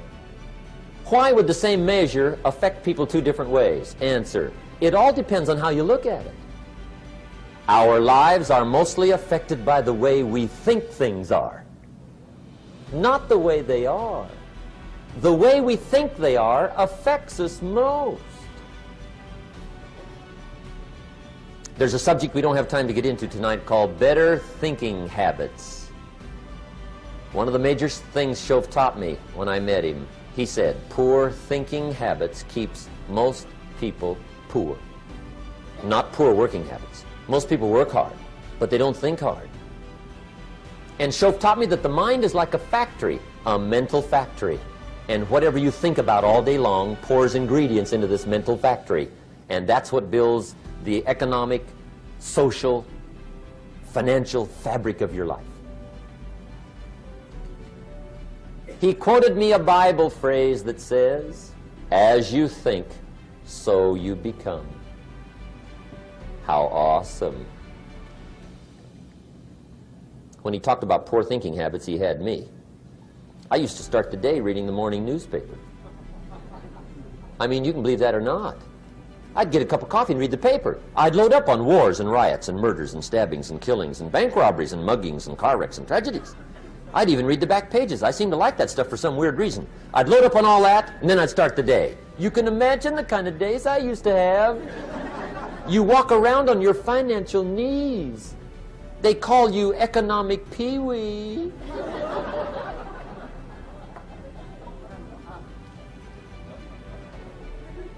The guy says, I want to be a great leader.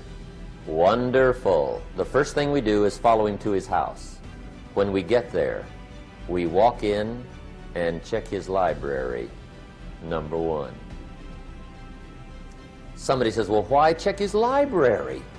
The reason is because what a man reads pours massive ingredients into his mental factory, and the fabric of his life is built from those ingredients. You would not believe what some people have got in their house to read. You would not believe. One of the best dressed up words I know for a lot of it is trash. Can you imagine dumping a barrel of trash into this mental factory every day and coming out with a rich, dynamic, positive life? It can't be done. You might as well try making a cake with cement. The kids back in Danbury, Connecticut, high school, they're asking me questions one day. I'm talking to the kids. Kids got good questions these days. One of them said to me, "Mr. Rohn, how do you build the good life?" I said, "It's simple. It's not easy, but it's simple. Here's how you build anything. Select the right ingredients, keep out the wrong ingredients, and it starts with thought. Everything starts with thought. So you must be wise and careful what you think about, because that starts everything." You got to be wise and careful. I asked the kids, what would happen if somebody dropped sugar in my coffee? They said, "Well, you'd be okay." I said, "What if somebody dropped strychnine in my coffee?" They said, "Well, you'd be dead." I said, "Correct. Lesson 1. Life is both sugar and strychnine. You gotta be careful." I said, "What if my worst enemy drops in the sugar?" They said, "Well, you'd be okay." I said, "What if my best friend, even by accident, drops in the strychnine?" They said, "Well, you'd be dead." I said, "Correct. Lesson 2. Watch your coffee."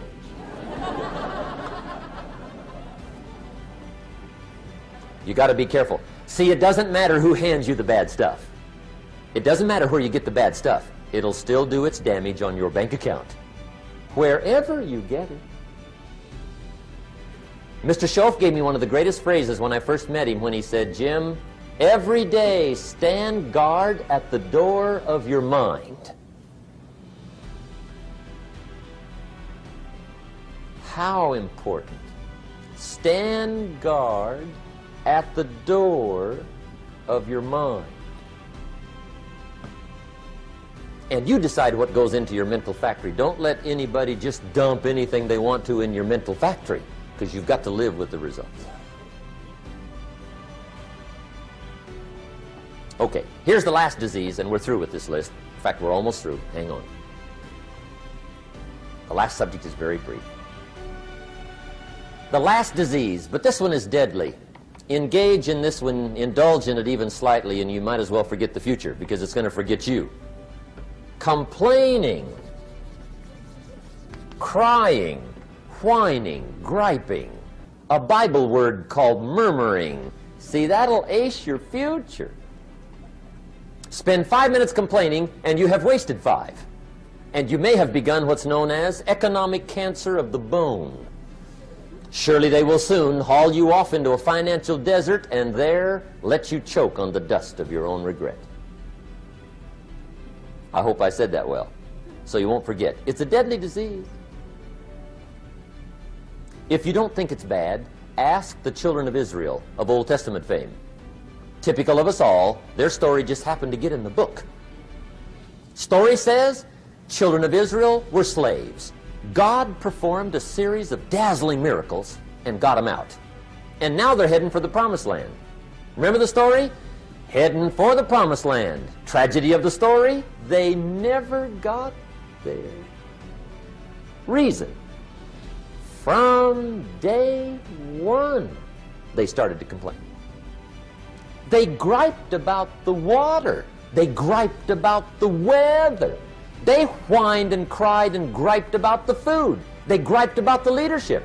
They whined and cried because it was too far, too cold, too hot, too difficult, too miserable. I mean, they whined and cried for years.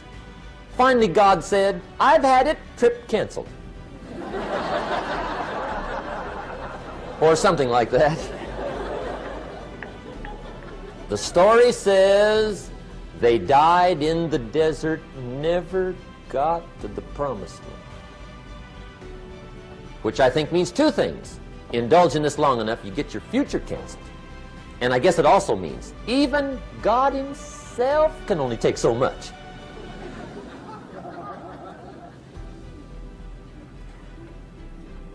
Okay. Just be on the lookout of the things that can destroy all the good you start. The war is on. And this evening, tomorrow, mentally, personally, socially, economically, you got to make sure you're winning the war. And this is part of it.